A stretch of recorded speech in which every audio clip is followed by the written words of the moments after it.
Paulo César de Araújo está com a gente aqui no nosso Uma Cerveja com Cássio, e eu, acompanhado do meu amigo grande pesquisador, aí, estudioso Luiz Brode, do canal Minha Vida e Vinil, vamos conversar muito a respeito deste livro aqui, exato, Roberto Carlos outra vez. E também aí temos um assunto muito importante e interessante a gente conversar dos 60 anos do disco Splish Splash, junto com o Paulo César Araújo, baseado no livro aqui também. Vamos conversar muito a respeito dele e também da sua carreira e outras curiosidades. Então, não saia daí, vem com a gente.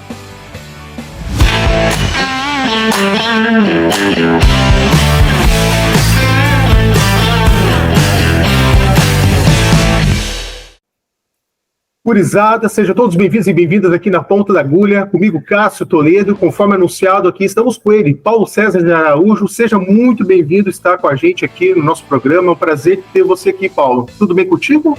Pô, Cássio, prazer também, todo meu, tudo ótimo, né? Estar aqui com você nesse espaço, com o Luiz aí, com todo o seu público aí, enfim. Vai ser uma alegria aqui estar participando com você e falando desses temas todos aí, dos livros, das músicas, né? Das canções, enfim, dessa era, né, da grande era da música brasileira, que coincide com a de Roberto Carlos, e nós todos que crescemos ouvindo isso, né, crescemos acompanhando essa geração, enfim, então é bacana falar sobre tudo isso. Digo mesmo. E, Brode, seja muito bem-vindo aí, meu cara, é um prazer de, em primeiro programa, nós dois fazendo juntos. Já fiz muito no seu canal, agora é um prazer ter você aqui comigo. Como é que tá, meu cara? Tudo bem, verdade, amigo? Cara. Primeira vez que eu participo aqui do Na Ponta da Agulha. Olha, da agulha. Tá bem vestido. Obrigado. É um prazer, cara. Prazer estar aqui com o teu pessoal aí, junto com o Paulo César, né, que escreveu essa, diria, a biografia do Roberto Carlos, né? E a gente vai estar aí esmiuçando um pouco sobre a história dele e também algumas curiosidades aí acerca da vida do nosso rei. Obrigado pelo convite. Eu que agradeço a você estar comigo aqui. E antes de começarmos, meus amigos, convido a vocês a se inscreverem aqui no canal, ativa o sininho e também inscreva-se no canal do Brode, Minha Vida e Vinil. Vou deixar o link depois aqui para conhecer. Tem ótimos papos incríveis, como o recente com o Bruno do Biquíni Cavadão, um papo inédito. Depois desse papo, convido vocês a conferirem no canal do Minha Vida em Vinil. Beleza? Beleza. Paulo, este livro já faz um tempo que tu lançou no ano passado, mas ainda ele soa muito recente quando a gente lê, assim, parece que tu lançou há um mês, assim, muita informação, são muitas informações, muitas coisas inéditas para o grande público, para as novas gerações, como tem duas gerações aqui, eu de Porto Alegre, o Brode de Cidade de Pato Branco, Paraná, culturas diferentes aqui, então atinge a todas as conexões sociais aqui. E eu procurei para não dar spoiler também, né? Para pegar alguns elementos interessantes que de desconhecimento por parte do público e que você revela aqui no livro. E um dos elementos, eu estava até conversando com o Brode, interessantes, e hoje decidimos incluir no papo, que é os 60 anos do disco Splish Splash, que é o segundo álbum do Roberto. E esse disco começou a moldar o som do Roberto, dando um direcionamento diferente, deixando de lado o bossa nova do primeiro disco, Louco por Você. E também é um disco que, dando início a uma difusão do Iê, no início dos anos 60. E do seu conhecimento e baseado no livro, o que você tem para compartilhar com a gente a respeito dessa data histórica, né? 60 anos do Splish Splash, segundo álbum de estúdio do Roberto Carlos. Bem lembrado aí, Cássio, quer dizer, é um disco importante, né? Porque é o disco no qual o Roberto já tinha encontrado seu caminho, né? Quer dizer, ele vinha tentando cantar bossa nova, cantar bolero, cantar samba, que se chamava de samba lanço, quer dizer, uma bossa nova dançante ali, né, um samba de gafieira, tudo isso ele vinha tentando, desde o primeiro disco, com o fracasso da tentativa de ser o novo João Gilberto, especialmente no primeiro LP, Louco por Você. Aliás, ali o produtor Roberto Corte Real fez exatamente isso, o Roberto fez aquele disco um laboratório, uma espécie de caminho. Roberto, vamos gravar esse disco, você é um crooner, cantor da noite ali, ele cantava na Boate Plaza em Copacabana, então vamos gravar diversos estilos musicais, gêneros aqui, aquilo que apontar, que for de maior destaque, vamos investir. Então, a sorte estava lançada para o Roberto Carlos. Tanto é que tem um bolero lá, que abre o disco, Não É Por Mim, né? Um bolero que ele grava ao estilo João Gilberto, cantando, mas com toda a parafernália típica do bolero, nos bongos, nas maracas e tal. Se aquela música, por acaso, tivesse feito um sucesso, a carreira do Roberto teria tomado outro rumo, não tenha dúvida disso. E ele estava querendo fazer sucesso, quer dizer, ele era um músico, uma musicalidade, ele queria estar num ambiente musical, fosse cantando bolero, bossa nova. Roberto Carlos, portanto, poderia ter antecipado assim um pouco o Altemar Dutra, né? Que veio também lá do interior do Brasil, interior de Minas, gravou aquele primeiro disco dele em 63, só que Altemar Dutra logo aconteceu o sucesso, né? E Altemar Dutra foi ser cantor de bolero até morrer. Então eu acho que naquele momento, esse disco, o Louco por Você, nessa espécie de laboratório, ele grava inclusive um disco que era incomum para a época, né? Isso que seria chamado hoje de plural, né? Um disco eclético, isso não estava em voga na época, isso não era comum. Mas esse disco foi isso mesmo, para apontar o caminho para Roberto Carlos. Mas basicamente todas as faixas ali não repercutiram, né? Com exceção de Louco por Você, que teve uma repercussão um pouquinho maior. A faixa Louco por Você, que era um chá-chá-chá, enfim, uma versão também daquelas que Carlos Imperial fazia. E aí, com o desentendimento do Sérgio Murilo, né, como eu narro em detalhes aí no livro, o Sérgio Murilo, que era o cantor de rock lá da gravadora CBS, já com o novo produtor Evandro Ribeiro, quando eles batem de frente, Evandro Ribeiro guarda o contrato do Sérgio Murilo, ele não grava mais ali, então ele abre essa brecha para Roberto ser esse cantor de rock, cantar essas versões que estavam sendo preparadas para Sérgio Murilo. E aí que ele grava, enfim, Malena e logo depois, né, Suzy e Splish Splash, que é a música que ele encontra o seu caminho. Encontra não apenas por ter sido um sucesso maior, mas ele encontra na forma de gravar. Ele decide, então, chamar uma banda absolutamente desconhecida na época, de jovens, até mais jovens do que ele, Renato e seus Blue Caps. E ele, então, chama esses garotos para, enfim, fazer a base ali, ao invés daquilo que ele chamava de os velhinhos da CBS, né? Porque até então o rock era gravado por aqueles músicos, né, que cantavam, tocavam bolero, tocavam jazz, tocavam samba, e eram músicos que não tinham nenhuma relação com o rock. Então, é se destacar essa sensibilidade e essa inteligência de Roberto Carlos. Falou assim, não, eu quero trazer para essa gravação de Splish Splash uma garotada aí que eu conheço, que eu sei que vai tocar isso melhor. Os outros músicos são excelentes, imagina, aqueles músicos lá da CBS, músicos, vários deles que também eram da orquestra do Municipal, mas músicos com uma formação que era comum na época, formado pelo jazz e pelo samba.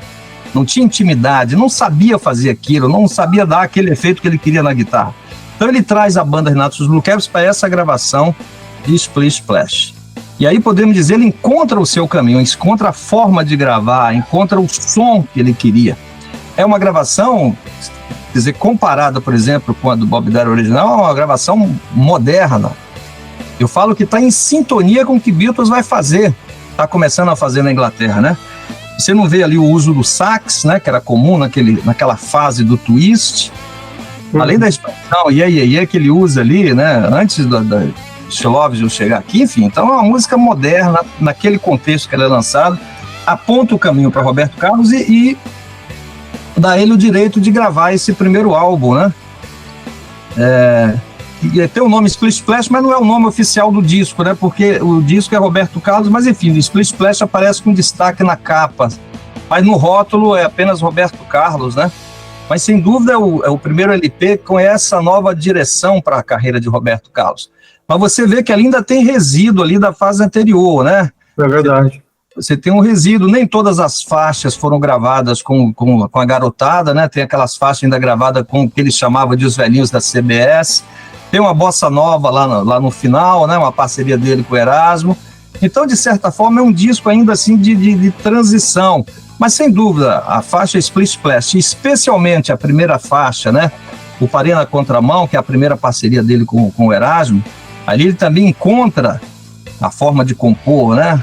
Junto com esse parceiro que já era amigo dele desde 58, mas que ele descobriu ali exatamente a partir de Splish Splash, né? Que ele viu que Erasmo tinha ideias boas e tal, ele decide chamar o Erasmo para compor com ele o Parei na Contramão, que vai ser assim, o primeiro sucesso dele assim, nacional, no sentido que a primeira música a fazer sucesso ao mesmo tempo, Rio e São Paulo.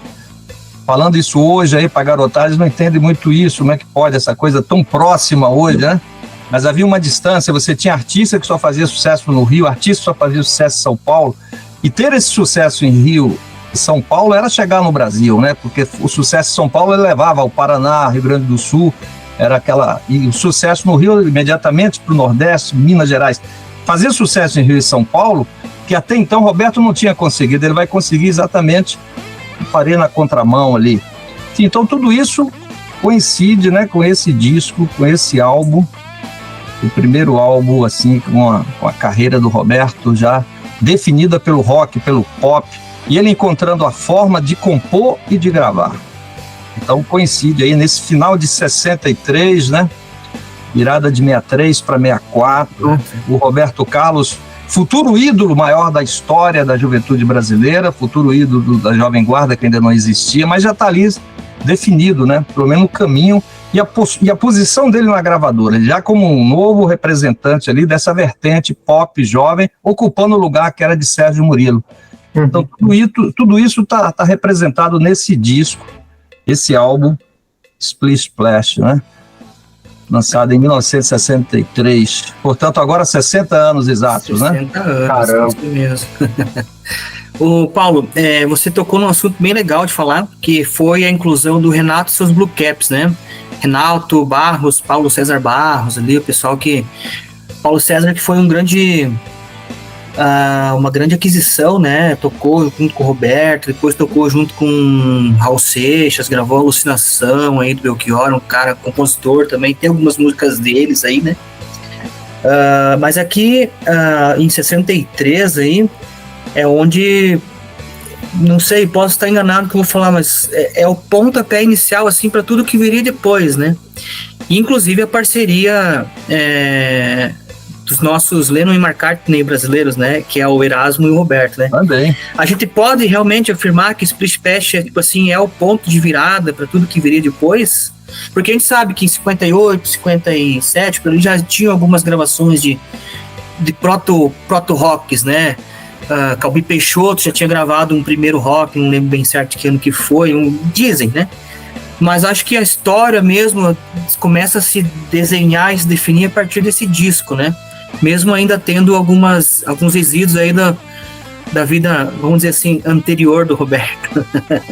Podemos afirmar isso? Concorda? Eu só colocaria aí isso aí numa dinâmica assim do tempo, porque não se define tudo num disco, mas eu acho que esse disco é um marco no sentido que a gravação de Splish Splash é um marco, nesse sentido é a canção que ele encontra a sonoridade, né? O estilo Roberto Carlos está ali. Parei na Contramão, a parceria, a composição, aqueles primeiros rocks que ele já vinha compondo ali, mas ali ele encontra, né, ali com Erasmo, o parceiro ideal. Então, acho que isso fica definido à ponta. Mas ainda, eu acho, se, por exemplo, se a carreira do Roberto tivesse acabado ali, até o disco seguinte, o Proibido Fumar, ele teria ficado na história como um Sérgio Murilo, uma Celi Campelo, artistas que traduziram aquele pop rock internacional. Esse aí é o próximo disco, né, o disco de 64, Proibido Fumar. Aí o maior sucesso foi outra versão, Calhambeque, né? Porque os nossos primeiros ídolos, eles faziam versões, né? Assim, as músicas que alcançavam projeção. Por exemplo, o Calbi já tinha feito um rock ali, gravado um rock do Luiz Gustavo, mas não era um sucesso nacional. Sucesso nacional era o Estúpido Cupido, Marcianita, Broto Legal, todas as versões. O primeiro rock composto em português por autores nacionais que vai chegar ao topo da parada vai ser exatamente Parei na Contramão. É mais um dado histórico para essa canção. Todos os rocks anteriores a esse que chegaram ao topo, todos eram versões de músicas americanas ou italianas, enfim, aquele cenário todo de Sérgio Murilo, Demétrios, todos ali gravando versões, né? Então o Roberto, nesse momento aí, ele ainda está muito nisso, por isso que eu digo, até Proibido Fumar, a gente pode dizer, ele está traduzindo aquele som internacional. Não por acaso as canções, a maioria do sucesso ainda eram versões, com exceção de Parê na contramão. Então, nesse sentido, eu acho que o disco define um caminho, né? Mas a linguagem pop nacional, isso vai ser definido um pouco mais à frente, especialmente no álbum Jovem Guarda. Eu acho que ali você tem a definição de uma sonoridade brasileira para o rock. Desde o arranjo, o órgão de Lafayette vai ser um elemento importante, né? Que vai caracterizar esse som próprio para o pop nacional. Que ali não tem conversa, ali não é imitação do órgão que havia no rock, em The End, é outra coisa. É aquilo quando você escuta uma música do Jovem Guarda, você fala, isso aqui é Jovem Guarda. E por que você identifica? Porque isso é uma sonoridade que só existiu aqui, daquela forma, com aquele timbre, com aquele fraseado, naquele uso, desde a abertura, no solo, enfim, foi uma sonoridade. Isso se definiu, podemos dizer, ficou definido no álbum Jovem Guarda. Já aparece ali no Roberto Carlos Canta para a Juventude, né? História do Homem Mau, mas ali você ainda tem muitas versões ali, né? Mas eu acho que com Quero Que Vá Tudo Pro Inferno e aquelas canções que compõem o álbum Jovem Guarda, eu acho que ali você definiu, especialmente com Quero Que Vá Tudo Pro Inferno, uma linguagem pop nacional que vai servir de referência para tudo que vai surgir ali naquele cenário ali do Jovem Guarda, aí já falando do movimento, né? O disco é lançado em novembro, o programa estreia ali um pouco antes, mas aquele cenário do Jovem Guarda vai ser muito marcado por aquele som do disco Jovem Guarda. Então, eu acho que é ali que se define. Inclusive, o artista como ídolo maior da música brasileira também está nesse disco. Então, eu prefiro colocar assim num processo, né, que isso vai acontecer de disco a disco. Inclusive, as mudanças posteriores também. Cada disco vai trazendo outro elemento, outras influências. Depois vem a influência do soul, aí a coisa mais romântica. É sempre um processo que nós acompanhamos assim pela discografia, né? Mas esse disco, por esses elementos anteriores já citados por você, não pode ser, até por ser o primeiro, ele encontra o seu caminho, né? Uma primeira composição brasileira de rock a chegar ao sucesso, tá tudo nesse disco aí, Splish Splash, que completa agora 60 anos, né? E um disco que nas primeiras reimpressões também a CBS não lançava esse disco, né? Isso demorou um pouco para ele entrar. Ele estava quase ali no limbo, ali um pouco, ali junto com Louco por Você, nas primeiras reedições, né? Mas a partir dos anos 70 ele foi incorporado definitivamente e está aí, né? Com essa marca histórica de 60 anos. Mas enfim, mas eu quero dizer para vocês, ali estava tudo indefinido, assim, no sentido de que estava em aberto, a história estava aberta ainda para esse jovem, na época, Roberto Carlos, né? Mas sem dúvida que ele tinha avançado bastante comparado ao que ele vinha fazendo antes, que ele era praticamente um anônimo, né? Totalmente. O Imperial foi fundamental, né, Paulo, na mudança de som. Ele deu um campo importante, você não acha?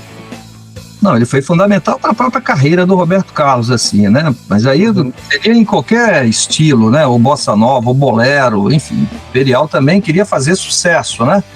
Imperial quase qualquer custo. Ele queria fazer sucesso, ele tinha feito a opção, né? Filho lá de um alto executivo de banco, ele poderia ter seguido a carreira do pai, ele optou pela carreira artística, fez essa escolha, se mergulhou nesse universo e como compositor ele ia compondo tudo, bossa nova, bolero, samba.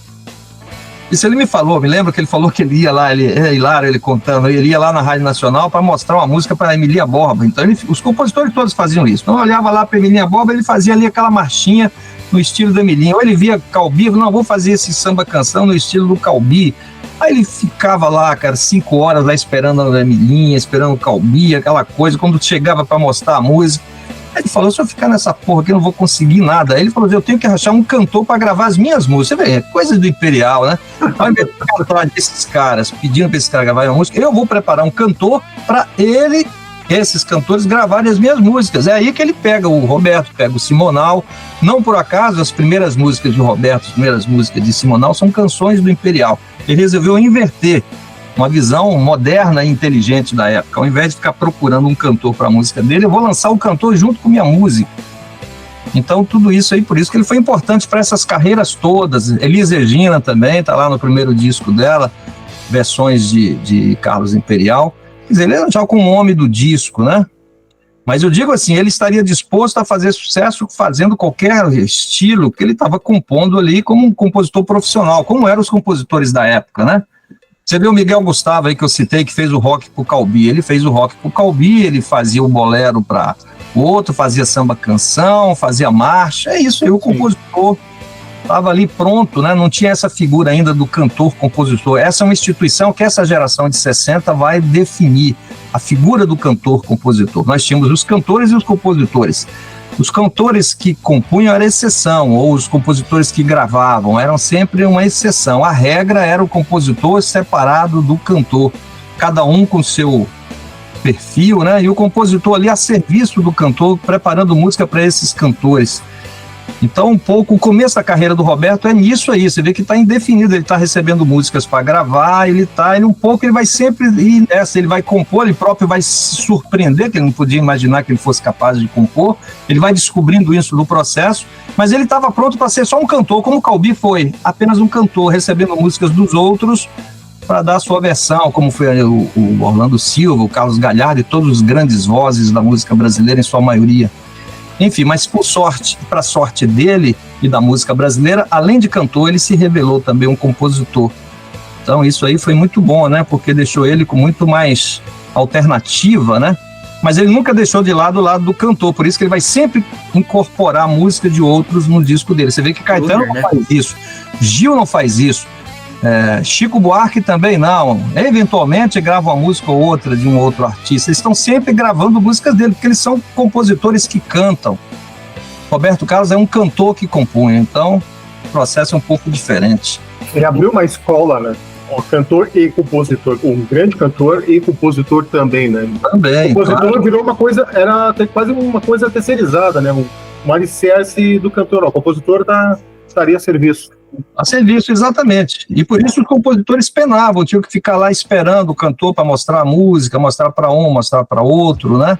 Sim. E outra coisa, ele não tinha liberdade de compor da forma que ele queria, porque ele tinha que estar ao gosto do freguês. E o freguês era o cantor, então ele tinha que fazer a música naquele estilo da Emelinha, naquele estilo do Calbi. Quando o compositor passa a compor e gravar suas próprias músicas, aí é total liberdade para ele fazer do jeito que queria, da forma... Enfim, então foi muito bom para eles e para a própria música, né? Essa instituição, cantor-compositor, se firmar nesse período aí, ao longo dos anos 60, essa instituição, né?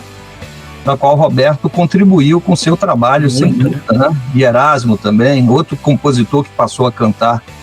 Aí já pela influência da Bossa Nova, de João Gilberto, né? Isso deu maior liberdade. Certamente esses cantores, compositores não teriam ousadia, nem o mercado iria aceitar, nem as gravadoras, se não tivesse João Gilberto para estabelecer esse padrão vocal, o canto falado, né? O canto coloquial, sem vibrato, sem exagero, que possibilitava uma voz pequena, mas bem colocada, ser bem sucedida, né? Então isso foi muito bom para todos eles. Espetacular, cara. E olha, lembrando também, né, que a gente está falando aqui do começo dos anos 60, né, Paulo? Então, no começo dos anos 60 aí teve a história dele, assim, impactou em muito, né? O Roberto, traçando um paralelo, assim, basicamente como os Beatles foram lá na Inglaterra, enfim, né? Com, não só na música, mas também comportamento, moda, na cultura no geral, nas atitudes, né? De ser um jovem guardista, enfim, comércio, enfim. Tudo ali naqueles anos 60, ali, como quem viveu aquela época sabe que era até certo ponto meio limitado, assim, né? E também, se a gente for analisar, meio que amador, vamos dizer assim. E o Roberto teve essa visão, assim, meio que de profissionalizar esse music business, né? Acho que talvez, assim, ele tenha sido o primeiro artista, assim, investindo, como você falou, numa banda própria, né? Enquanto os outros ainda tocavam em cidades, eles iam de banda, cidade em cidade, tocavam com a banda que estava lá. Hoje se faz muito isso de novo, parece que o ciclo é cíclico, né? Cíclico. Mas eu queria que você contasse assim, um pouco mais nessas conversas, deve ter no livro também aí, como ele conseguiu moldar a indústria aí, como que ele conseguiu furar essa bolha aí. São duas coisas importantes. Aí o faro comercial do Roberto, a inteligência dele, que eu posso dizer, o Roberto não é o Roberto Carlos só pelo talento, pela capacidade de fazer música ou de compor, é também por uma inteligência assim, na forma de administrar a carreira, de estar antenado com a modernidade do seu tempo, né? Então Então, tudo isso contribuiu para esse sucesso dele, né? Porque você tem artistas que são muito bons, mas ele não consegue se adequar, não tá na contramão, ou não consegue perceber, ou não consegue dar os rumos apropriados naquele momento. E o Roberto Carlos sempre tomou decisões muito corretas. É impressionante. Estou dizendo que errar também é comum. Artistas erram, né? Elvis errou, enfim, Frank Sinatra, isso é comum.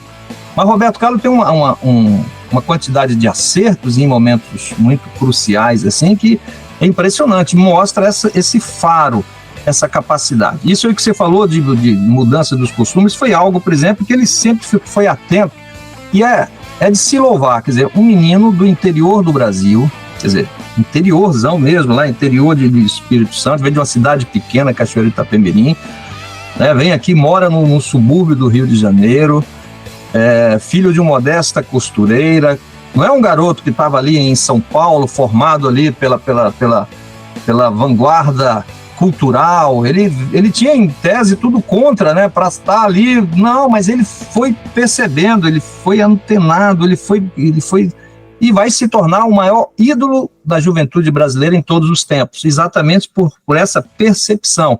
Lembrando também que ele surge no momento que o Brasil era um país ainda majoritariamente agrário, população rural.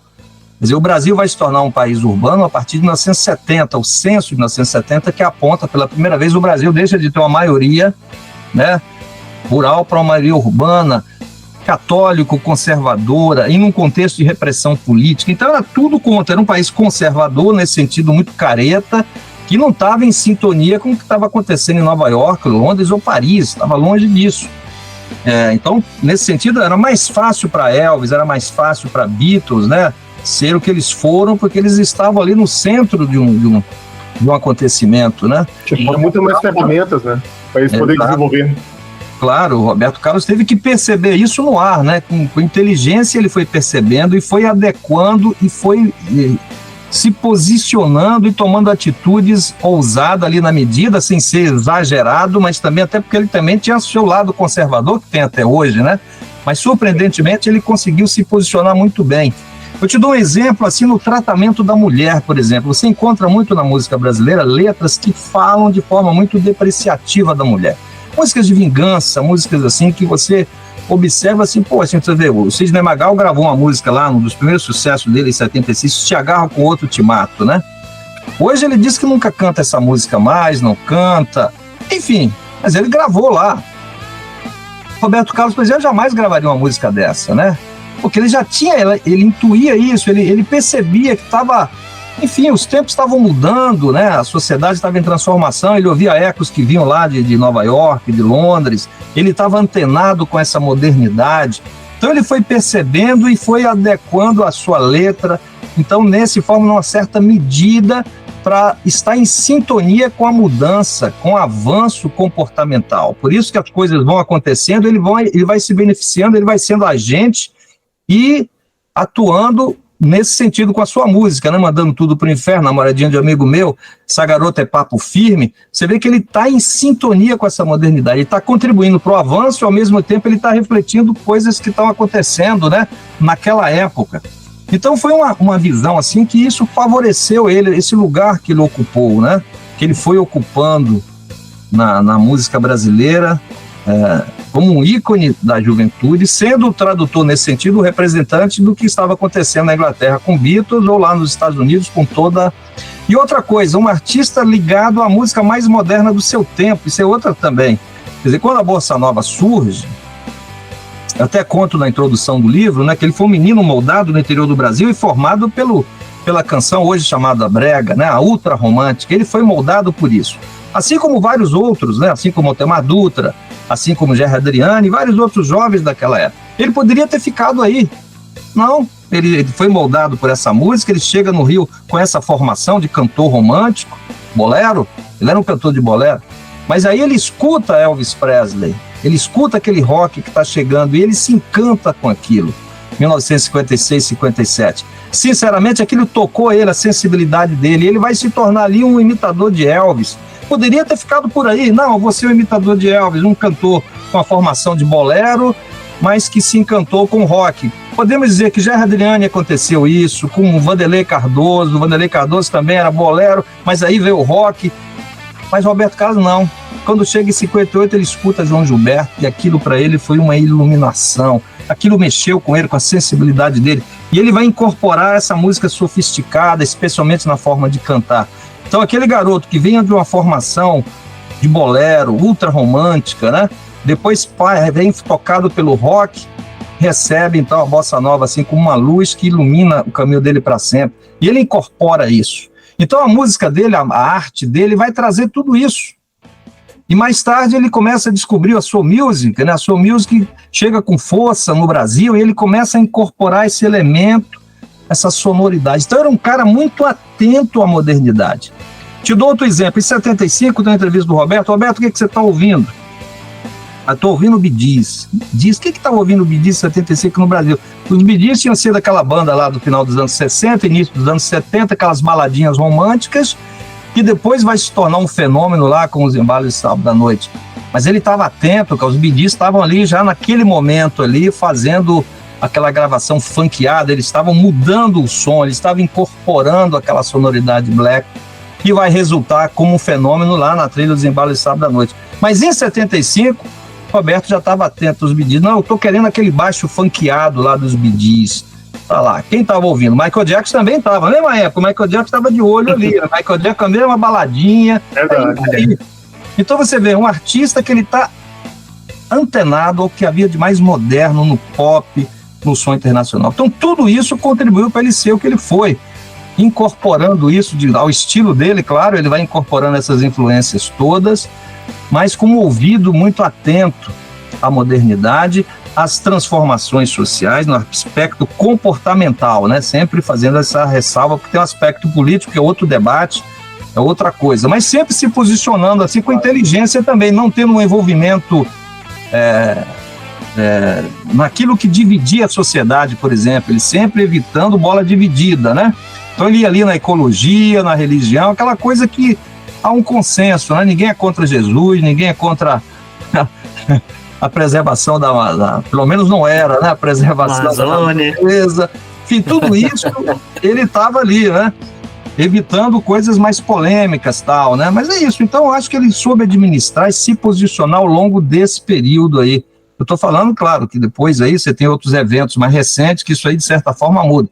Mas nesse período de construção do mito Roberto Carlos, anos 60, 70, 80, ele se posicionou com muita inteligência, com muita antenado o que havia de moderno na música e administrando comercialmente a carreira muito bem, né? Tomando as decisões certas, dispensando o empresário quando era o momento de dispensar, arranjando outro, coisa que Elvis, infelizmente, não foi capaz de fazer.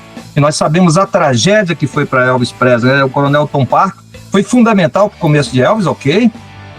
Naquele começo, ir para a RCA. Mas depois disso, depois que ele explode, se torna o Elvis, daí para frente, ida para o Exército, aqueles filmes de sessão da tarde, todas as decisões artísticas de Elvis posteriores, erradas. Um artista da dimensão que ele foi, ele não conseguiu se livrar daquilo, por alguma razão, por uma superstição, sei lá o que foi, por uma questão emocional também, um débito que ele... Enfim, aquele menino não conseguiu se livrar. Já o Roberto conseguiu, os empresários chegavam e ele usava ali o tempo que achava que ali, depois mudava, e enfim, ele teve essa liberdade também, essa autonomia. Ele sim podia cantar My Way, fiz do meu jeito, entendeu? O Elvis não, essa música não combina com Elvis. Não. Essa música é tão... nunca deu liga. Caramba, é muito direcionamento. Mas daqui a pouco você escuta... né? Não, só fazendo observação, você escuta Elvis cantando mal. Olha, assim, isso não tem uma verdade, rapaz. Não, ele canta bem, né, rapaz? A música é forçado, faz o arranjo, mas não... Com Sinatra, aquilo caiu como uma luva, não é um clássico de Sinatra, né? O hino do Sinatra é a marca pessoal dele, praticamente, né? Assim como o House Rock do Elvis, um exemplo. É, claro. Não tem como bater isso. E tu tava tocando a questão da criação do Roberto. Eu tava lendo o livro e você toca com muita profundidade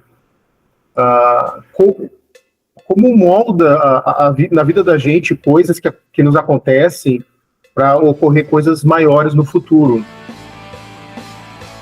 Isso eu, como leitor, né? Agora quero ouvir de você.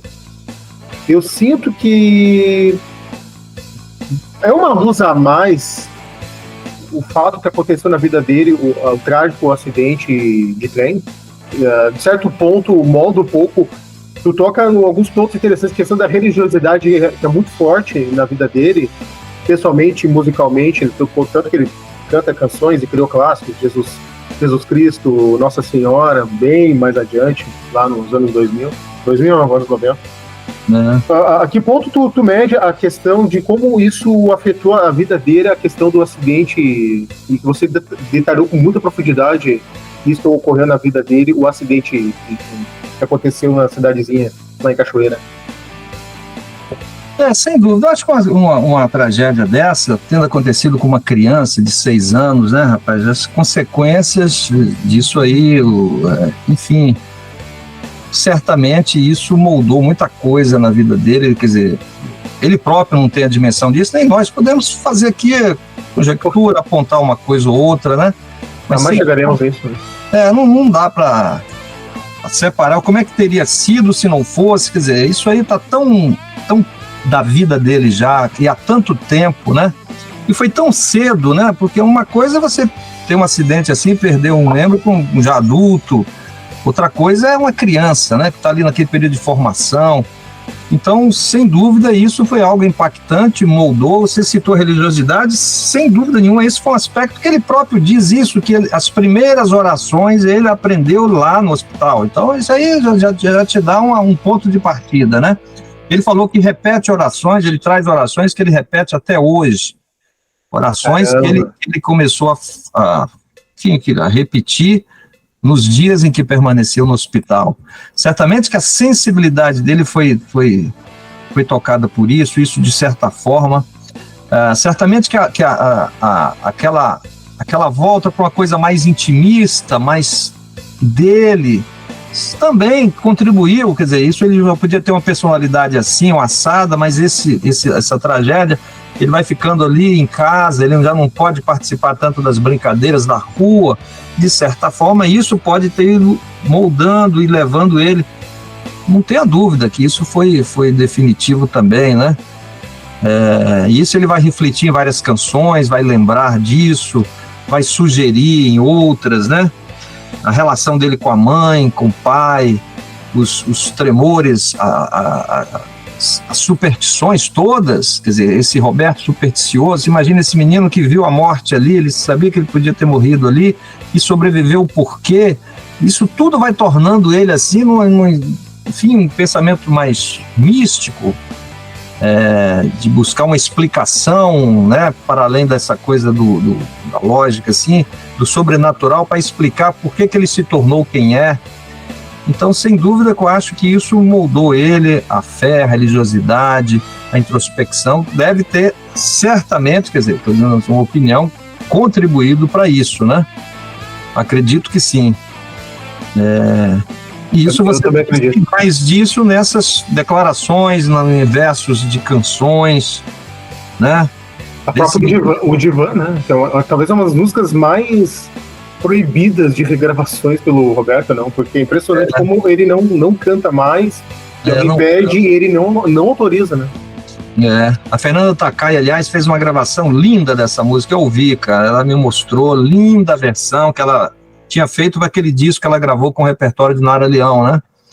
Um disco que ela grava dedicado ao repertório de Nara Leão, porque Nara tinha gravado essa na única autorização que o Roberto deu para o disco lá do repertório, que Tudo Mais Vai Pro Inferno, que Nara gravou em 78.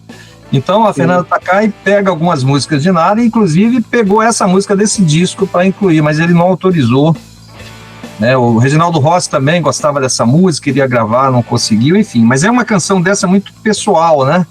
Onde ele reflete sobre essas questões todas, né? A música Traumas também, que ele fala, eu comento aí no volume 1, né? A música Traumas, que ele fala ali do pai, naquele momento difícil, meu pai um dia me falou para que eu nunca mentisse, mas também ele se esqueceu de me dizer a verdade, enfim, refletindo, faixa desse antológico álbum aí de 71. Enfim, então isso está em canções, Em Lady Laura também ele faz referência ali, sutil ao acidente, enfim, esse tema aparece ali em várias músicas, assim, às vezes mais... meio que recorrente, assim, né, se for analisar.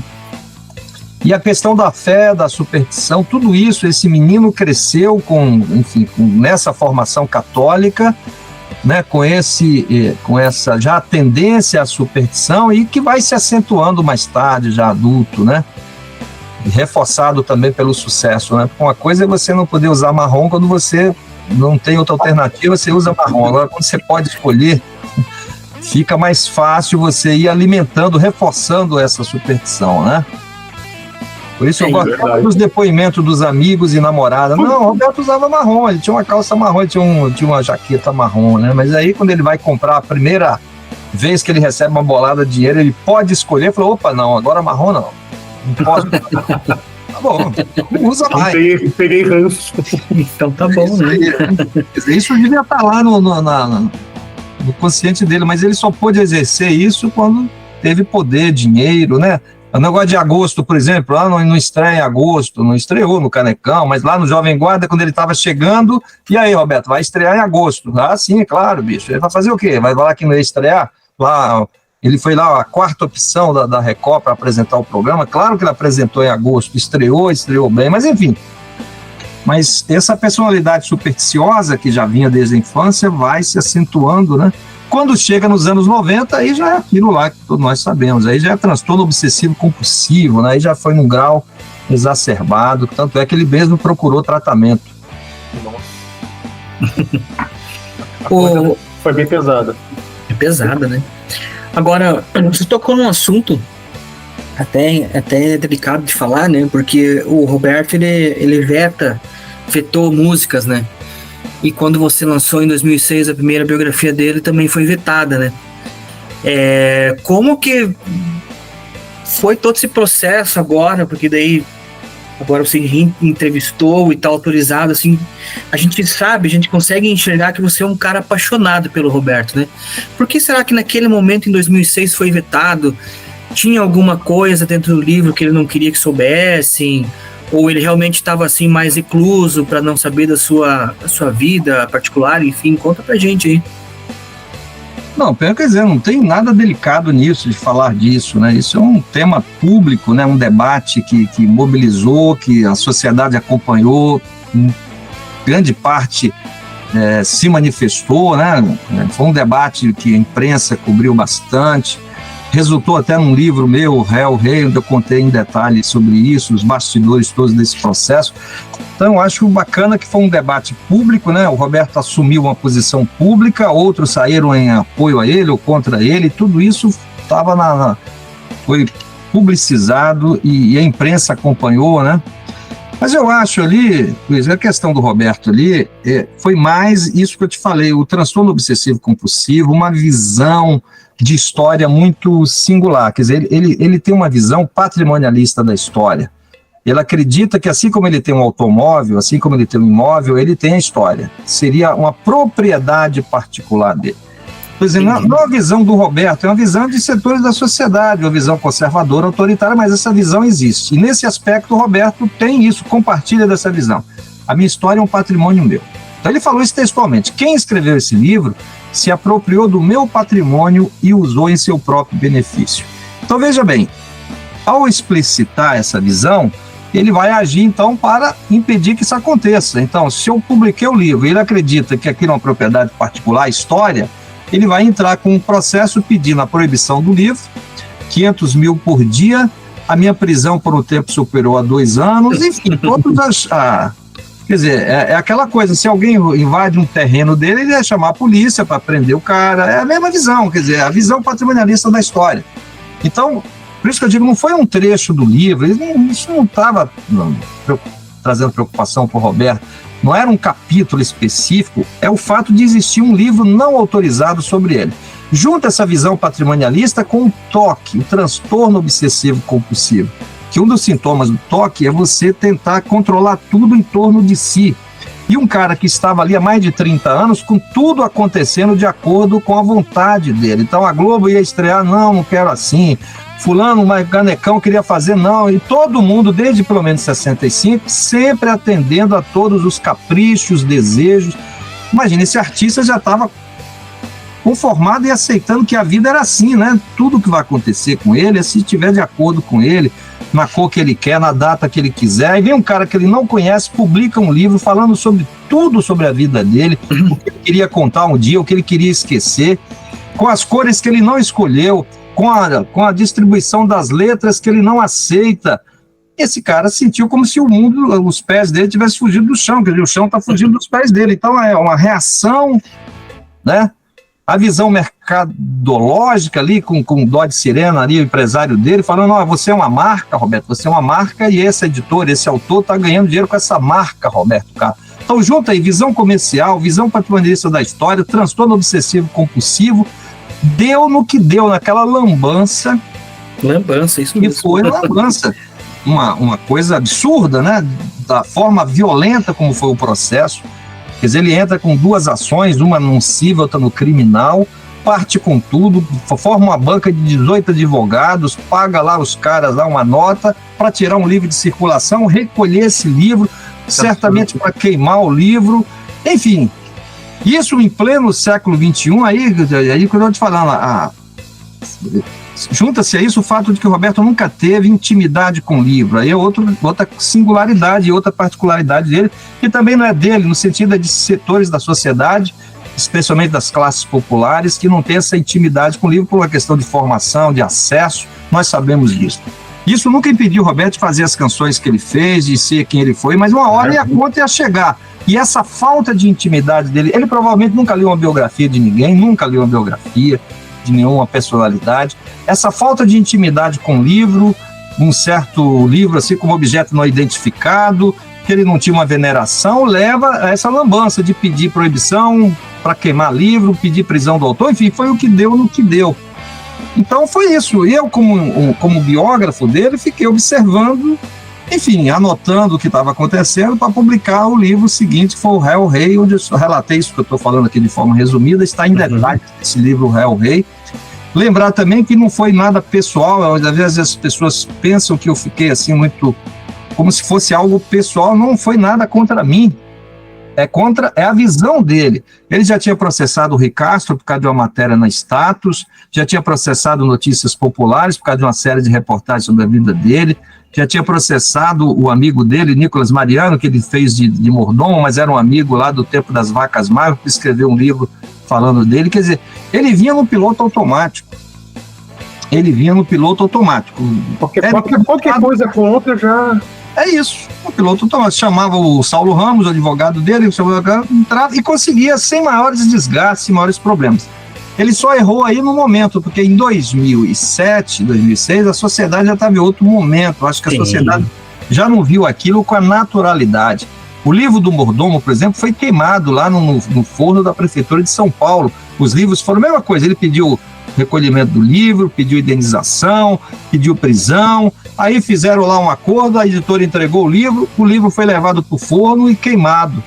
E a sociedade viu aquilo com certa naturalidade. Estávamos ali em 79, 80, ainda no período da ditadura militar. Isso não trouxe para ele maiores aborrecimentos, maiores questionamentos, assim como foi quando ele processou Notícias Populares, assim como ele processou o Rui Castro por causa de uma revista Status em 83.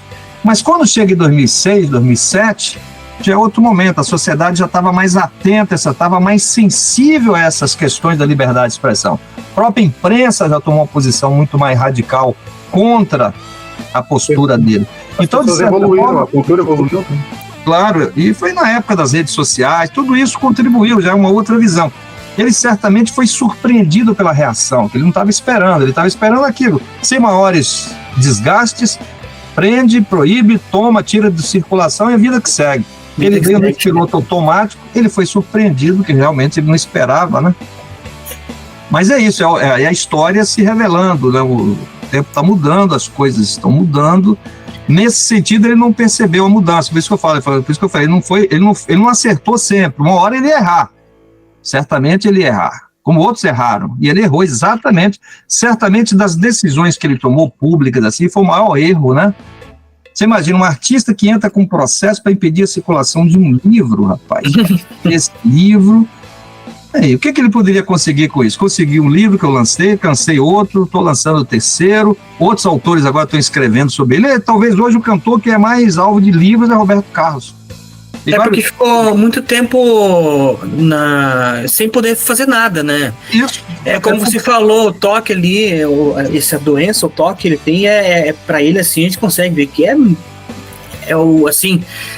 no limite, né? Ele tem assim, é muito. Mas ele não declarou também, não sei, eu só posso estar enganado, se você está falando uma bobagem, você me corrige, mas acho que ele andou declarando que ele tem essa doença, e acho que a partir desse momento que ele parece que soltou uma marra dele, assim, né? Que ele se libertou de algo assim que, tudo bem, querem fazer, então façam, que tá tudo certo. Eu não sei, fazem o que ele falou fazer, querem fazer, façam. Não, eu digo assim, fazem o quê? Eu tô apenas dizendo assim, não vou mais me preocupar em querer ficar proibindo, entendeu? Acho que na cabeça dele já tem isso. Depois que ele acertou, né? Saber, não vou mais me incomodar. Não quero mais me incomodar.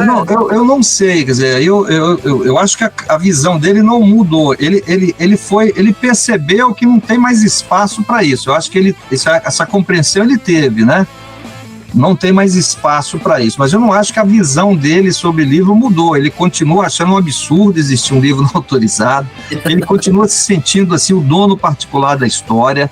Ele acha mas é aquela coisa, ele percebeu isso, ele entendeu, porque ele gastou, ele contratou o Cacá e pagou uma nota para aquele advogado do Cacá ir lá no STF defender a tese que a história é um patrimônio particular e tal. E tomaram de 9-0 lá, os 9 ministros, por unanimidade, falaram, isso não existe propriedade particular na história, a história é uma construção coletiva, e se tratando de figura pública, então não tem esse negócio de ficar aí, privacidade, pode falar isso, não pode falar aquilo, o que é isso? Está na ribalta, escolheu essa trajetória de ser artista, enfim, isso tudo foi lá explicitado nos votos do ministro. Ele acompanhou isso, ele foi, de certa forma, aí orientado. Roberto, você vai querer continuar gastando dinheiro com Cacá e levando mais nota para defender o indefensável? Aí ele se recolheu. Nesse sentido, ele não se manifestou mais contra, não me processou mais por causa do outro livro, não me processou, nem vai me processar por causa desse outro livro. Ele entendeu, e outros que escreveram sobre ele, né? Mas eu acredito que ele continua ali incomodado, entendeu? Assim, quer dizer, ele ele não mudou a visão dele sobre isso. Eu acho que isso não muda assim fácil, isso não é um processo. Claro. Isso é uma coisa, uma visão de mundo, isso é difícil de mudar. Entendi. Mas ele entendeu que não dá mais para ter essa postura, né? Então ele se resignou ali. É o que me parece isso. Porque se ele tivesse mudado, ele poderia chamar para conversar, ele poderia, enfim, não tem nada, ele simplesmente ficou imudo, ele não fala. Se o Roberto Carlos te convidasse para tomar uma cerveja e colocar os pontos em questão, Paulo, errei, o orgulho meu tava para cima, minha vaidade tava a flor da pele, errei. Vamos tomar uma cerveja, conversar, acertar esses pontos. Você aceitaria tomar uma cerveja com ele? Você sabe que isso aí você falou uma cena que jamais vai acontecer, ele jamais vai tomar essa atitude, você sabe disso, ele jamais, em tempo algum, Roberto Carlos, vai, porque eu estou dizendo para você, ele não mudou de opinião, ele apenas aceitou que não cabe mais aquela reação. Então isso aí, infelizmente, não vai acontecer, porque se ele tivesse tido assim, uma iluminação, uma compreensão, ele poderia tomar essa atitude, sem dúvida, ele poderia lá chamar lá o Fantástico, vamos resolver isso aqui, vamos fazer um encontro, enfim, vamos esclarecer. Seria muito mais associável, né? Vou falar que eu errei ali, não tinha entendido. Claro, mas para isso acontecer, ele teria que ter tido essa compreensão aí que ele não teve. Ele continua pensando o que ele pensa. Ele é contra livro não autorizado, ele é contra biografias que não sejam autorizadas pelo autor, mas ele se resignou. Claro, se ele me chamasse para conversar, não teria problema nenhum, que eu não tenho problema com o Roberto Carlos, eu não tenho, na verdade, eu estou dizendo, eu sou um historiador, um pesquisador, um profissional da memória, eu não brigo com o meu objeto de estudo, eu não tenho raiva do meu objeto de estudo, isso aí é problema dele. Eu sou um analista, eu sou um escritor, um pesquisador, então eu vou analisando as coisas que acontecem, né? Então, se ele me propusesse um encontro, tranquilo, ia lá, qual que é? Vamos conversar. Enfim, não assim para fazer um livro autorizado, aí é outra coisa, né? Mas estou dizendo assim, ter um encontro, uma conversa, foi aproveitar, pedir uma entrevista que ele negou esse tempo todo, falar, Roberto, então tá, aproveito, faço uma entrevista com você pro volume 2 e tal, enfim, é isso aí. Agora, é isso, não tem problema nenhum, não, de minha parte, assim, não tem, porque, como eu estou dizendo para você, isso eu vejo em Roberto um problema, mas é um problema que é dele, não é meu, né? E acho difícil, na idade dele, principalmente 82 para 83 anos, ele ter uma mudança, assim, muito difícil, né? Em algo, assim, que para ele foi tão forte, né? E se não fosse forte, ele não teria tomado a atitude que ele tomou, gastado o dinheiro que ele gastou, se expôs da forma que ele se colocou naquele momento, né? Então, nesse sentido, que eu acho que, infelizmente, não vai acontecer isso. Viu, Cássio? Infelizmente, não vai acontecer. É lamentável, né? É lamentável. Aqui vai uma opinião minha, e o Brody, acredito, vai concordar, seria uma atitude louvável, né? E iria abrir ainda mais a carreira dele. O Roberto Carlos, poxa, pisou na bola, teve humildade e reconheceu. Poxa. Claro. Mas para isso ele teria que reconhecer, né? Teria que ser uma coisa muito íntima. Aí o problema mora no outro lado. São outros 500, né? Ele fazer algo contra a natureza dele não faz. Assim, não adianta. Isso aí não vai fazer. Ele fez o que ele fez. Porque quando ele pediu a prisão, e aí ele estava no seu íntimo fazendo o que ele acredita, o que ele achava que era o certo. Nesse sentido que ele foi com tudo, né? Mas só que ele não percebeu, não sabe que aquilo estava fora do contexto histórico da sociedade, em outro momento, enfim. A gente tem mais alguns minutos. Se o Brody me permite, tocar num ponto musical, um disco que eu e o Brody adoramos, então. E eu gostaria de ouvir de ti se esse disco foi, digamos assim, fundamental para catapultar assim, de vez, o Roberto Carlos é o cara, que é o disco Inimitável, pelos seguintes pontos. Bem historicamente, ele era um muito bom compositor, etc., mas ele era ainda muito criticado como cantor, como intérprete. Olha, capa maravilhosa. E esse disco mostra, do ponto de vista vocal, ele mandando voz mesmo, cantando pra caramba, principalmente numa faixa pouco falado, que eu adoro, ele manda muito a voz, que é a faixa A Madrasta, e a primeira faixa, Não Vou Mais Deixar Você Tão Só, tanto nos agudos quanto nos graves, ele cantando muito bem. E emendando esse disco aqui também, tem uma lenda de que esse disco, o título O Inimitável, era uma indireta ao Ronivon, existia essa rixa entre ele e o Ronivon, entre os Bambambam dos anos 60? Foi uma indireta ao Paulo Sérgio, né? O cantor Paulo Sérgio, porque o Paulo Sérgio surgiu em 68, assim, com grande sucesso, né? Ele tinha começado a gravar em 67, mas quando ele lançou ali o primeiro LP dele ali no 68, a última canção, No Dia em que Parti, canções, né? Sorria Meu Bem, foi um estouro, né? E foi logo depois do fim do programa Jovem Guarda, Roberto Carlos tinha se casado, e havia aquele mito de que o jovem artista pop que se casasse ia perder a popularidade. E como os programas do Roberto de televisão não estavam tendo a mesma audiência que tinha antes, coincidiu também. Então, e muitos acreditavam que o Roberto era um produto da televisão, logo que ser um cara fabricado pela televisão, os programas não estão tendo audiência, ele está em decadência, ele vai cair. Teve uma famosa capa da revista O Cruzeiro, assim, uma foto de Roberto, assim, não foi capa, mas uma matéria grande com ele, assim, cabisbaixo, assim, com o Roberto Carlos, como se morre um ídolo, e os psicólogos da época explicando, porque o ídolo é aquele formato, o desgaste natural, outros ídolos vão recorrer, enfim, o papo era esse. E nesse momento surge Paulo Sérgio, com grande sucesso.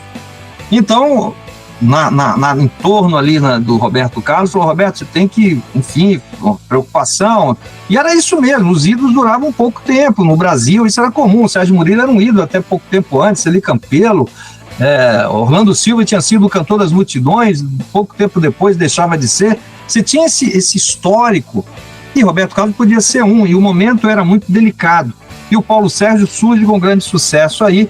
Então a CBS, quando ele estava gravando esse disco, a CBS, o diretor Evandro Ribeiro, o Roberto mesmo não queria esse título, né? Ele falou isso na época, mas ele estava ali com os problemas, ele tinha casado, o filho estava com problema, e aquela correria toda de um lado para o outro ali, enfim, ele não acompanhou muito assim a escolha da capa, ele queria outra capa também para esse disco, não foi essa, enfim. E o Evandro Ribeiro colocou o Inimitável por conta desse episódio e nesse contexto aí que eu te falei. Agora, voltando ao disco, eu digo para você também que é um dos grandes discos já feitos no Brasil. Ele não é só um dos melhores discos da carreira do Roberto Carlos, é um dos grandes discos já feitos no Brasil. Música brasileira, grandes álbuns, é essa aí, sonoridade, captação. Cara, como é que eles conseguiram com os recursos da época, né? Você ter aí essa nitidez dos instrumentos, da voz, no arranjo. Quer dizer, é uma coisa que, enfim, isso acontece e não acontece sempre, porque se fosse algo Era assim... 4 canais, não será? Se fosse algo que pudesse ser feito sempre, eles iam fazer todo ano, todo artigo, mas não, é uma combinação ali, né, de ajustes ali na mixagem, de acertos, né, e ele cantando muito bem. Acho que é o disco realmente que ele ganha, assim, como cantor, que quem ainda não sabia que o Roberto era um grande cantor, depois desse disco, não, o cara é o cara. Ele vai ser influente, inclusive, para Gal Costa, né? Porque ele viu ali um discípulo de João Gilberto cantando alto e cantando firme, sem deixar de ser João Gilberto. É isso que é interessante, né? Se você pensa, Não Há Dinheiro que Pague, são canções que ele canta alto, ele vai lá mas sem perder, sem deixar o fraseado, sem o vibrato, sem excesso, ele vai no limite. Isso para Gal Costa foi iluminação para ela, né? Ela que estava ali naquele momento ali, começando a soltar a voz também, né? Procurando, influenciados ali por Janis Joplin. Então ela tendo em Roberto, mas Roberto era um discípulo de João Gilberto como ela. Então tudo isso aí está acontecendo nesse disco. Então por tudo isso é um grande disco. As canções são muito boas, né? Tem poucas canções de Roberto Terazzo, mas todas que estão aí são obras excelentes. E as canções que ele escolheu... Antônio Marcos, a primeira faixa, maravilhosa. Essa primeira faixa aqui, Antônio Marcos, você falar. Essa faixa aí do Edson Ribeiro... Renato Teixeira. Do Madrasta. Enfim, a canção aí do Luiz Airão, né? Ciúme de Você. A canção do Renato Barros, né? Não Há Dinheiro que Pague. A canção do Getúlio Cortes. A do Edson Ribeiro, Ninguém Vai Tirar Você de Mim, é o mais lindo chacundum da música brasileira, aquela introdução. Ele canta muito bem, enfim, então é um disco assim nesse sentido. E a sonoridade do disco, né? A voz, os instrumentos, os arranjos. O maestro Pachequinho era o maestro da CBS nessa época, né? Traduzindo ali os elementos. É um disco soul, quer dizer, a influência da soul music aí. Eu ia falar, né? É o começo do flerte com a soul music, com o funk, né? Exatamente.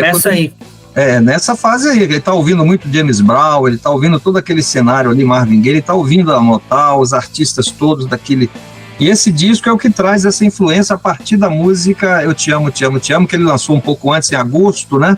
Mas já trazendo essa influência. O órgão, você vê que não é mais o órgão de Lafayette aí, já é o órgão Armory, né, tocado ali por Lafayette, por Mauro Mota, mas aquela sonoridade black, não é mais aquela sonoridade do órgão simplesmente da João Gordon, mas já tem todos esses elementos aí, uso de metais, algo que já vinha lá no Ritmo de Aventura, mas que aí aparece de forma mais intensa, né? Sim. Então, por tudo isso, é um grande disco. Aliás, o próprio Roberto Carlos falou isso. Você sabe que eu tinha na minha lista de entrevista, eu tinha uma pauta de entrevista com o Roberto Carlos, várias perguntas. E uma pergunta que eu ia fazer para ele era: Roberto, qual é seu disco preferido, cara?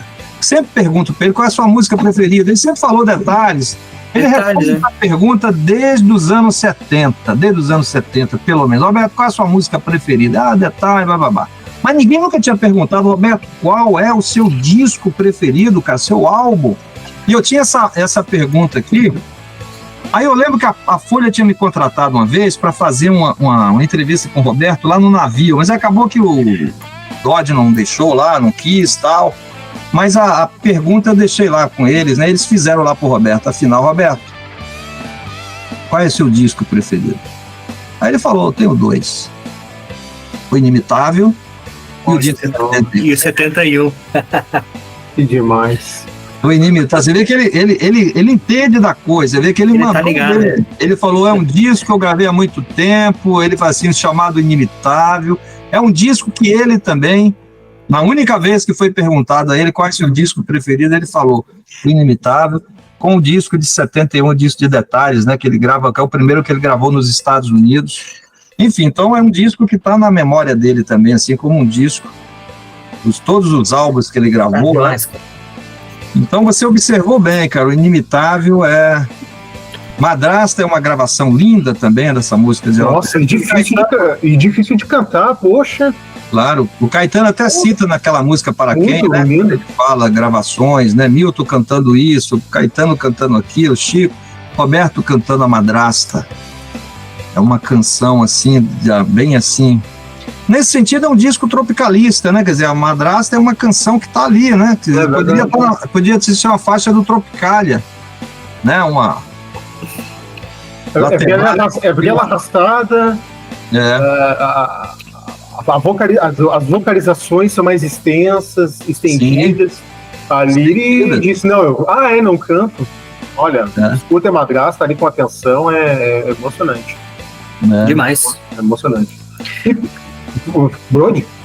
Eu acho que o disco de 71 foi o disco também que marca uma outra chavezinha de virada nele, né? Onde ele começa a flertar, se o Inimitável é o disco onde ele começa a flertar ali com a Soul Music, tem a impressão que o 71 também é o disco onde ele começa a flertar com esse lado um pouquinho mais romântico, né? Ele tenta colocar uma musiquinha ali, outra ali, que aí vai explodir aí no começo dos anos 80, bem, né, Paulo? Também, que daí onde também se começa aí o contrato com a Globo, os especiais de final de ano, e aí é onde o pessoal daí começa a falar que ele vira... Começa a falar que ele vira brega, enfim, né? Ele começa essa parte bem mais romântica, assim, né? Essa discografia dele aí de 65, que eu falei, do Jovem Guarda, o disco de 66, 67, 68, 69, 70 e 71, são discos assim que definem o mito Roberto Carlos, né? São discos que vão acrescentando coisas, incorporando influências. Então, você observou a Soul Music, está ali no Inimitável, a Soul Music chega até o dia de 71, né? Todos Estão Surdos, por exemplo, está ali dentro daquela... Que é umas cruzeiras, meu Deus. Mas o lado mais romântico dele se define aí, ele também já vinha com romantismo ali, sempre o lado romântico dele está em todos os discos, aquelas baladas estão ali, está Inimitável, está no disco 69, está no disco 70, mas aí no disco de 71, ele entendeu que ele falou, não, ele... Veja bem, como as pessoas perguntam, mas como é que Roberto, que era um roqueiro, vai ser um romântico? Vai tomar um romântico? O Raul Seixas não é assim, o Paul McCartney, porque a formação deles é diferente. Como eu disse aqui, Roberto foi formado no rádio, no interior do Brasil, nos anos 40, 50. Ele começou como cantor de bolero, de guarânia, cantor de tango, ele cantava todo aquele repertório. Essa é a sua influência primeira, visceral, fundamental. Aí ele foi incorporando outras sonoridades pela sua sensibilidade e seu ouvido atenado que havia de mais moderno. Ele vai incorporar o rock, vai incorporar a bossa nova. Mas quando ele volta para o romântico, ele de certa forma está retomando algo que é dele. Por exemplo, o Raul Seixas jamais ia fazer isso, porque o Raul Seixas não foi formado pelo bolero, ele foi formado pelo rock, pelo baião. Então quando ele ouviu Elvis, ele começa aqui. Isso para ele foi visceral. Quando John Lennon ouviu Elvis, John Lennon falou, minha vida mudou, eu decidi seguir a carreira que eu segui, porque um dia eu ouvi Elvis Presley. John Lennon estava ouvindo românticos, então ele jamais seria um cara não roqueiro nesse sentido, porque a formação dele... O próprio Erasmo é isso, o Erasmo ouvia rádio como todo mundo, mas ele decidiu que ele queria fazer a música quando ele ouviu o rock, ouviu Bill Haley, ouviu Elvis. Então a formação de Erasmo é visceral com rock, nunca vai deixar de ser roqueiro, nunca deixou. O Roberto é diferente, ele tinha uma formação anterior. Claro que ele vai incorporando tudo isso, mas quando chega ali aos 30 anos, artista mais popular do país, ele tendo a formação que ele teve, ele vai trazer essa sonoridade que é dele, genuína, e vai colocar isso nos discos. Então ele entendeu, eu passei pelo rock, enfim, pelo soul, e agora eu quero enfatizar aquele lado romântico que sempre foi dele, que ele entendeu que pelo sucesso desses discos aí, especialmente desse disco, esse é o caminho comercialmente também bom.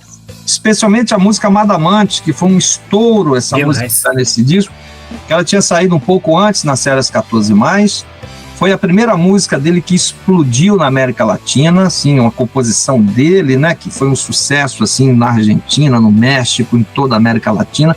Então foi uma música que bateu fundo, né, e logo depois Detalhes, Então, especialmente Amada Amante, Detalhes deram para ele essa certeza, quer dizer, é um caminho comercialmente também, que ele nunca perdeu essa referência. Além de ser algo dele, da vida dele, da essência dele, ser um romântico, mas nunca um romântico igual aos outros, porque ele era um romântico formado pelo rock e também pela bossa, então ele vai ser sempre um romântico moderno. Mas esse lado romântico se acentua aí, se define nesse álbum de 71. Tanto que o disco de 72 já é mais derramadamente romântico, o de 73, 74... Vai pisando fundo cada vez mais, né? Mas cada vez mais. Mas o disco de 71 deu a ele essa certeza, né? Ele falou, não, Roberto, o caminho é esse. Amada Amante e Detalhes, especialmente Detalhes, porque foi uma composição que ele também se sentiu feliz, ele falou durante muito tempo, acho que até hoje, que é a música dele que ele mais gosta, que ele achou que foi a mais perfeita que ele fez. Enfim, então por tudo isso, ele achou que ele acertou a mão no romantismo, né, a partir desse... E o sucesso do disco e a vendagem, tudo isso e dos discos posteriores, só confirmaram isso para ele. Mas é importante dizer, aconteceu com ele porque era da essência dele. Ele não estava se violentando, ele não estava assim... Então, por isso que o Paul McCartney não será isso, nem Raul Seixas seria, nem John Lennon, porque isso não é da formação deles. Roberto, sim. Ele era um romântico, na sua origem. E ainda é. Ainda é, não. Excelente, muito romântico, né? Então é isso, ele só foi ali incorporando outras sonoridades, né? Adaptando e fazendo esse som, Roberto Carlos, essa balada romântica, né? Com seu parceiro de tantos discos e canções que foi o Erasmo, né? E nesse sentido é uma parceria perfeita, com o Erasmo com a veia mais roqueira, ele com a veia mais romântica, então os dois juntos davam um equilíbrio muito bom. É o que eu falei, né? O nosso Lennon e McCartney brasileiros, né? Sem dúvida. Agora, se o Cássio me permitir, eu quero te fazer uma última pergunta. O pessoal que está assistindo a gente aqui, que quer acompanhar, que tem interesse em comprar o teu livro, Paulo, onde a gente pode encontrar? O livro Roberto Carlos Outra Vez? Isso, sim. Ele está em todas as livrarias, ele está nas redes aí, né? Na Amazon, nas Saraiva, nas livrarias todas aí. Eu sempre vou em livraria, tá lá um exemplar do livro. Outro dia eu estava lá na minha cidade, lá minha tia mandou lá uma foto lá no interior da Bahia, Vitória da Conquista, aqui seu livro aqui numa livraria aqui do shopping, né? E o livro foi publicado pela editora Record, é um lançamento relativamente recente, final de dezembro de 2021. Esse é o volume 1, né, do livro. Estou escrevendo agora o volume 2. Nesse livro eu conto a história de 50 canções e a vida do Roberto e o que estava acontecendo no Brasil e na cultura brasileira ao longo desse período, junto com essas canções. Vai até 70. E o volume 2 vai começar com o disco de Detalhes, exatamente. E vai até o aqui. Presente. Ó, o Roberto, gurizinho. Por você ali, a capa do disco que ele detesta. Louco por você, tanto que nem tem CD, nunca foi relançado. Não tem. Nunca foi lançado. É difícil de encontrar, tem LP, e quando encontra é horrível, caríssimo, né? Acho que é um dos discos mais caros da autorizou brasileira. Ele nunca autorizou o relançamento desse primeiro álbum, né? Enfim, então o volume 2 que eu estou escrevendo, mas o volume 1, que vai até 1970, do nascimento do Roberto até 70, esse está à venda aí, nessas livrarias todas aí. Tem alguma previsão, Paulo? Oi? Tem alguma previsão de lançamento? Do volume 2? Isso. Eu tô fazendo ainda. Eu acho que para esse ano não vou conseguir, né? Eu tava tentando ver se eu publicava agora no final do ano, mas já estamos em agosto, tem questões ainda para resolver do livro, né? Então vai ficar para o ano que vem. Concluindo aí essa trilogia, que eu chamo a trilogia do rei, né? O Roberto Carlos Detalhes, o Réu e o Rei, e agora o Roberto Carlos outra vez em 2 volumes. Mas aí a ideia é essa, é não deixar pedra sobre pedra. Tudo que é de importante aconteceu, tudo que é de relevante, tudo relacionado à carreira, à vida, ao momento, ao contexto histórico do livro, tá aí. Eu procuro contemplar, eu procuro responder. Eu faço aquilo que eu quero quando eu leio uma biografia, né? Outro dia eu estava lendo a biografia do Elvis, eu falei, caramba, o cara não vai falar das capas dos discos de Elvis, não é possível, não falou. Como é que pode? Todo disco de Elvis está com o microfone, que porra é essa? Por que não explica isso? Alguém tentou mudar aquelas capas? Não tem, não fala da capa. Enfim, eu só estou dando um exemplo assim, eu procuro falar, amarrar o artista, cercar o artista de baixo, do alto, do lado, em cima, enfim, tudo ali para você explicar, tentar entender e passar isso para o leitor, né? O contexto histórico, quanto que esse artista influencia ou é influenciado pelo que vem de fora, por dentro, enfim. Eu acho que uma biografia tem que ser assim, uma espécie de janela para você compreender uma época, não só a vida daquela pessoa, né, mas o contexto que essa pessoa se formou, o que está acontecendo com ele, o que ele está influenciando, por quem que ele está sendo influenciado, a ideia é essa. Mas um livro desse dá muito trabalho de fazer, por isso os meus livros demoram mesmo, né? Porque isso é muito trabalhoso dar essas respostas. O Detalhes foi o quê? 15 anos, né? Você está escrevendo ele. Mas aí é aquela coisa, porque meus livros também, como eu não sou um profissional da escrita, eu não vivo disso, eu sou professor, dou aula, então eu vou escrevendo nos intervalos, né? Nos finais de semana. Então... Teria sido uma velocidade maior, mas mesmo assim... e ali também foi... O detalhismo aqui é muito profundo, Paulo. Eu tinha feito outro livro junto quando eu estava pesquisando com o Roberto, eu escrevi Eu Não Sou Cachorro Não, que foi minha tese de mestrado, enfim, eu venho fazendo várias coisas enquanto escrevo, né? Então, por isso, eu acredito que se eu tivesse parado assim só para escrever o livro, como alguns autores conseguem fazer, acho que aí teria feito aí 2, 3 anos, sei lá, mas como eu disse, eu escrevo sempre assim nos intervalos, e não tenho pressa de publicar porque eu quero responder as questões que eu coloco. Isso eu não tenho as respostas ainda para dar, eu fico tentando, procurando, pesquisando, até encontrar, né? Aí eu falo, não, já tá. Esse volume 1 só saiu quando eu vi que nessa parte inicial do Roberto, que vai do nascimento dele até a consolidação da carreira, quer dizer, a construção do ídolo Roberto Carlos. Está respondido tudo que eu queria, que eu achei relevante. Agora eu vou pegar a consolidação do mito Roberto Carlos. A partir de 70 ele é um mito, não é mais o ídolo simplesmente, é um mito. Aí eu tenho que responder essa questão aí, como é que isso se firmou, como é que isso se definiu e o que aconteceu na carreira dele até o momento, né? Porque ele é um artista que está ainda produzindo. Então, nesse sentido, isso também é mais difícil, é mais fácil quando você escreve um livro sobre um personagem que já morreu, porque aí você já fechou a conta, você já pode fazer uma análise assim, né? Com a coisa em processo, é mais difícil, né? Dá mais trabalho, você tem que ficar mais atento, enfim, porque as nuances todas estão ali, né? Enfim, então por tudo isso demora um pouco mais, mas eu quero dizer que o livro vai sair, volume 1 tá, enfim, grande parte dele já está pronto, o do volume 2, grande parte já está pronto, eu tenho que fazer um arremate aí para dar conta desse fenômeno, né? E partir para outros livros, aí que eu tenho várias coisas, não sei se vou ter tempo de fazer, mas os projetos estão aí, né? Tá tudo aí para a fila esperando. Por isso, quando vem alguém me pedindo para fazer um livro, me dando um tema, eu falei, cara, eu não posso pegar esse tema, porque eu tenho que dar conta dos temas que eu já escolhi, né? Depois, enquanto eu não encerrar os livros que eu me propus fazer, eu não posso pegar um tema aí, seja de contrato, não tenho como fazer isso. Então, eu fico na minha. E já fica o convite aqui, Paulo, assim que tiver lançamento, a gente se mantém em contato, está com a gente aí, conversarmos aí em detalhes aí deste próximo lançamento. Em detalhes, literalmente. Certo. Deste próximo lançamento. Combinado, então? A gente conversa sim, poxa, foi um prazer aqui estar com vocês aí, é sempre bom, né, para trazer isso de volta, refletir sempre sobre isso, e é importante não esquecer do que aconteceu, né, porque você sabe que há uma tendência ao esquecimento, especialmente no Brasil, não podemos esquecer de que tentaram controlar essa história, né? Tentaram cercear a liberdade de autores e biógrafos no Brasil.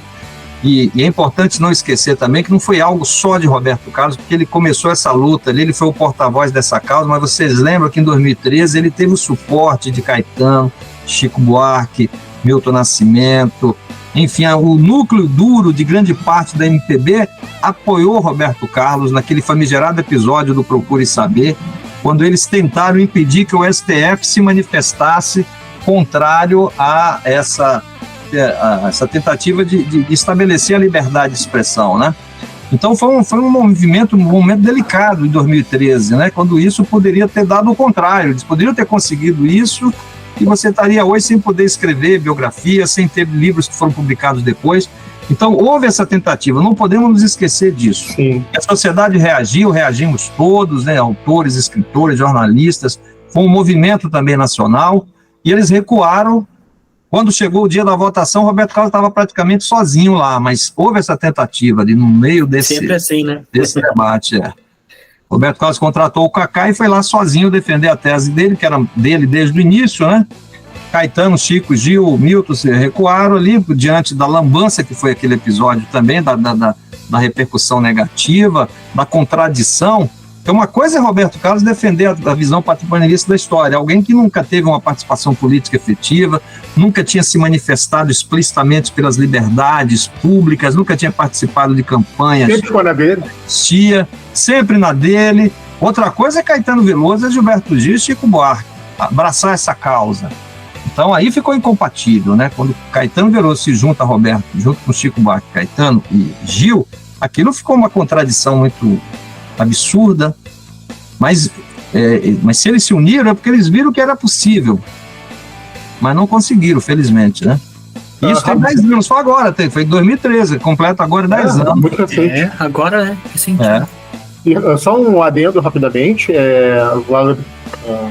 valorizando o seu trabalho, Paulo, só me corrija, o primeiro título do livro tu fala da música prega ou cafona diante da ditadura, e esse pessoal aí que esteve do lado do Roberto, né, é uma coisa meio engraçada e contraditória, né, lá nos anos 60 detonava o Roberto, o João Gilberto dos pobres, esse cara, esse caipira aí do interior tá cantando, não canta direito, não toca direito, nada, né, daqui a pouco Roberto, estamos com você. Não, foi incrível, né? O meu primeiro livro foi Eu Não Sou Cachorro Não, né? Música popular militar. Foi publicado em 2002, fez agora 20 anos na edição.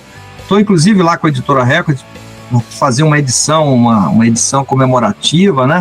Legal. Fazendo a fortuna crítica do livro. Isso será feito, né? Porque eu estou envolvido aqui ainda com o volume 2 do livro do Roberto, eu não pude, mas será feita essa edição comemorativa dos 20 anos. E, enfim, esse foi o primeiro livro, um livro que só me deu alegria. Eles todos entenderam o livro, o Agnaldo Timóteo, o Odair José, o Nelson Ned, o Valdir Soriano, todos estavam vivos na época, né? Todos muito bem, entenderam o que era uma análise histórica. Time, né?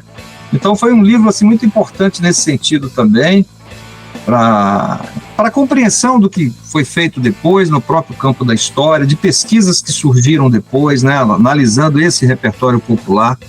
Então foi isso, aí depois eu publiquei o Roberto Carlos em detalhes, mas só para completar aqui, lembrar o que você falou aí, quando você falou assim, os artistas se uniram a Roberto, você sabe que quando surgiu notícia que Roberto estava se encontrando com Chico, Caetano e com Gil, porque eles se uniram no grupo Procure Saber para discutir a questão do ECAD, que ia ser votado no Congresso lá em 2013, então eles fizeram reuniões, o Roberto aderiu a esse grupo Procure Saber para brigar lá pelo ECAD, né, por mudanças lá no ECAD, na lei de direito autoral.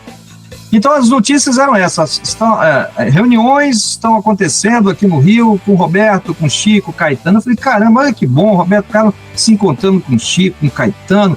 De repente, nesses encontros, cara, vai ter dar uma arejada nele, ele vai sair daquele mundo só de dinheiro, daquele mundo do mercado, e vai estar com artistas que têm essa questão da liberdade, da contracultura. Quem sabe o Roberto pode sair daí com ideias diferentes, não vai ficar tão radical contra o livro. Porra, cara, mas aconteceu exatamente o contrário.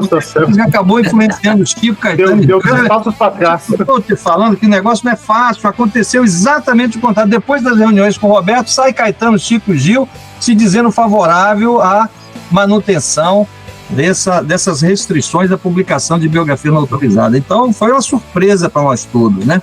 Mas até eu caí nessa, né? Só mostra a força do Roberto Carlos, quer dizer, ele conseguiu ali, não sei como, mas trouxe esse grupo todo, né, que era a vanguarda, contra a cultura, formadores de opinião, aquele cara lá que estava lá sempre ali na dele, né, mas atraiu.